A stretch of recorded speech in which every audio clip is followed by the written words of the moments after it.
네, 6월 2일 화요일 정례 브리핑 시작하겠습니다. 장관께서는 오전에 국무회의에 참석하고 계십니다. 차관께서는 내부 직무 중입니다. 오늘 제공해드릴 자료는 5건입니다.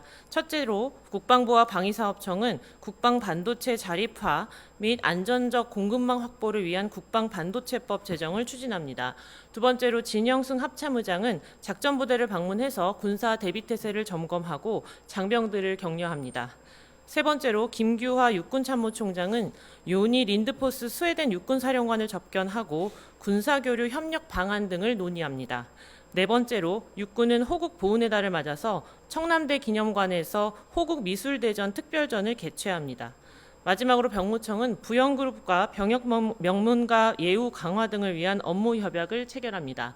자세한 내용은 보도자료를 참고해 주시기 바랍니다. 예, 질문 있으십니까? 예, 박 기자님. 예, 안녕하세요. 군사저널 박정아입니다. 저 단순하면서도 중요한 질문이 될 수 있겠는데요. 혹시 새 정부 들어서 그 국방 백서가 발간되었는지 아니면 안 났다면 언제쯤 발간될 예정인지 말씀 부탁드립니다. 현재 준비 중인 것으로 알고 있고요. 아직 구체적인 시기를 공개할 단계는 아니어서 아직 시기는 정해지지 네. 않았나요? 네. 네, 구 기자님. 네, 한국일보 구현무입니다. 오늘 그 안보 협상 때문에 앨리슨 후커 정무차관 방한했는데 혹시 국방부 고위 장관님이나 고위 관계자 만나실 예정 있으신지 하고요. 그 미측 협상단은 어느 정도 명단이 나온 것 같은데 혹시 국방부에서는 뭐 어떤 분이 이제 참석하시는지 좀 알려주실 수 있는 내용 있으면 좀 설명 부탁드리겠습니다. 일단 저도 그 방한단이 와서 협상 개시한다는 것은 알고 있는데요. 장관께서 따로 만나는 일정은 없으십니다. 그리고 그 협상팀에는 국방부에선 실무자들이 참여할 예정이고 외교부 주도로 그 핵잠 연료 협상이 이루어지기 때문에 외교부에서 아마 답변을 드릴 수 있을 것 같습니다. 네, 박 기자님. 예, 박수찬 세계부 기자입니다. 어제 발생한 하나 에어로스페이스 사고와 관련해서 지금 국방부나 방위사업청에서 지금 현재 어떤 부분을 지원하고 있는지, 왜냐면 어제 장관님께서 X에 말씀하셨잖아요. 그런 분, 그러니까 그 연장선상에서 지금 현재 지원하고 있는 게 무엇인지 있으면 좀 말씀해 주셨으면 합니다. 예, 방사청에서 좀 답변드리겠습니다. 네, 방위사업청 대변인입니다. 먼저 이번 사고로 유명을 달리하신 분들께 삼가 머리 숙여 깊은 애도를 표합니다.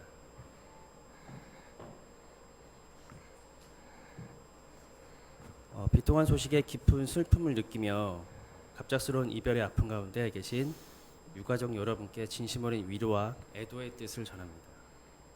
방위사업청은 관계기관과 긴밀히 협력하여 이번 사고의 원인을 반드시 명확히 밝혀내고 향후 계획을 마련토록 하겠습니다.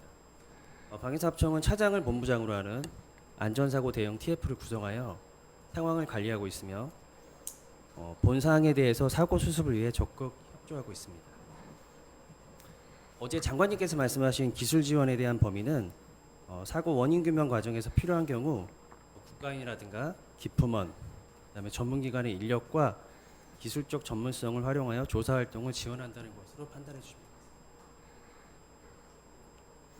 방금 전에 고용노동부 쪽에서는 이제 방산업체와 반도체 분야에 대한 긴급 안전 점검을 하라고 고용노동부 장관이 방금 지시를 했다고 보도가 나왔거든요. 근데 하나 에어로스페이스 해당 사업장은 보안 등급이 있는 방산업체 중에서도 보안 등급이 굉장히 높은 곳이라, 그러니까 외부에서는 거의 접근이 안 되는 곳으로 제가 알고 있어요. 근데 그런 곳일수록 근로 환경이나 안전 환경이나 그런 부분에서 분명히 빈틈이 있을 거라는 우려가 늘 제기되었었거든요. 근데 그러한 보안 등급이 높은 방위 산업체의 공장에 대해서는 방위사업청이 감독을 할 수가 있는 건가요? 아니면 고용노동부가 감독을 할 수가 있는 건가요? 그 부분에 대해서. 방위사업청에는 군용 총포 도금 화학류 관리에 대한 그 법률에 대해서 방위사업청이 매년마다 점검을 하고 있습니다. 또한 본 사항에 대한 사항은 고용노동부 주관하의 그 중앙산업재해본부에서 종합적인 원인 분석을 할 예정이기 때문에 원인 분석 후에 알려지는 대로 알려드리도록 하겠습니다.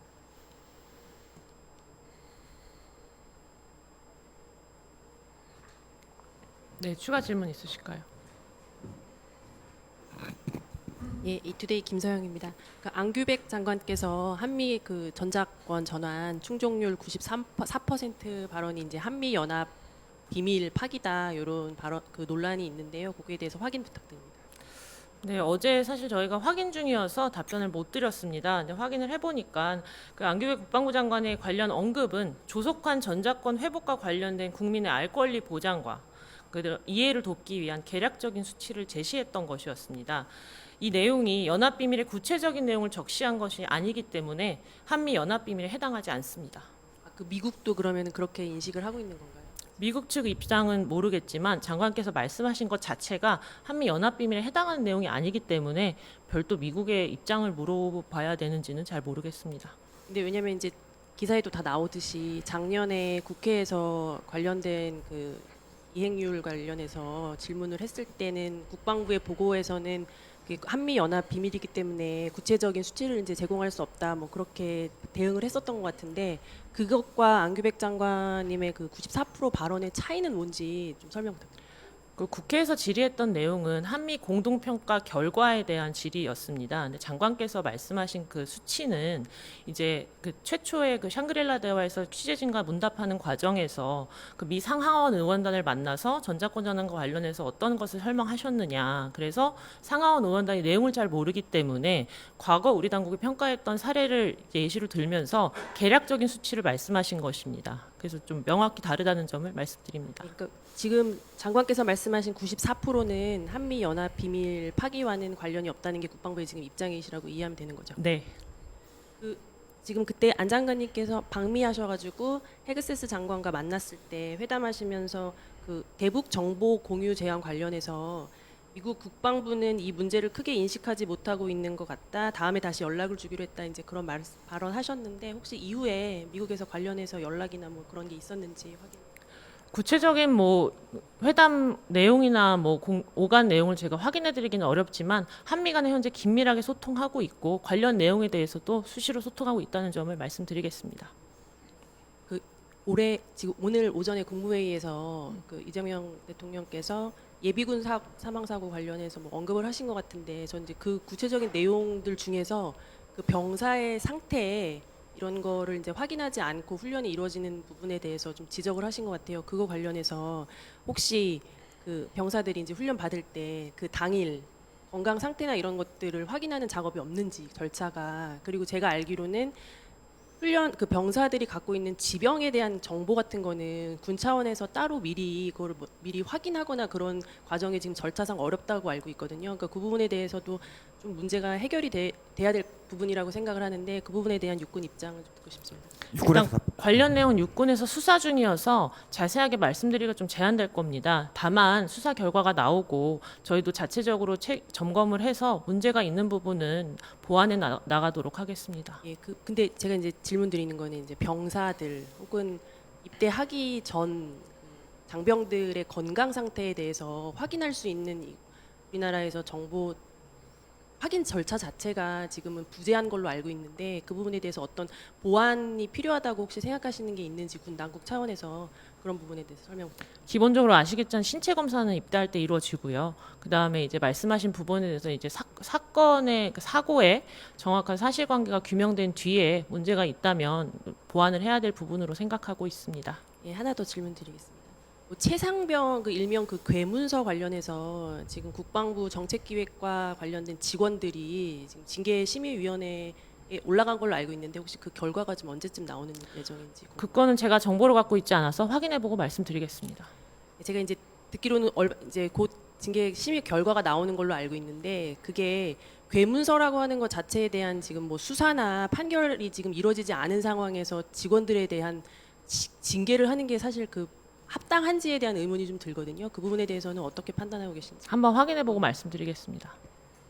그리고 그게 이제 직원들 여러 명이 그 대상인데 조사 대상인데 각각 참여한 그 범위 자체가 좀 다를 수 있고 그 단순 실무자들도 있어서 그거를 그냥 지시를 받고 전달하는 일에 그친 분들도 있는 걸로 알고 있는데 이 부분에 대한 징계 자체가 좀 일률적으로 이루어지거나 또 그런 부분에 대한 좀 우려도 제기되고 있는 상황에 대해서는 어떻게 보고 계신지. 일단 제가 정보를 갖고 있지 않아서 부연 설명을 하기 어려울 것 같고요. 기본적으로 수사 상황이나 징계위 회부 같은 거는 개인정보에 관련된 것이기 때문에 결과가 나와야 설명을 드릴 수 있을 것 같습니다.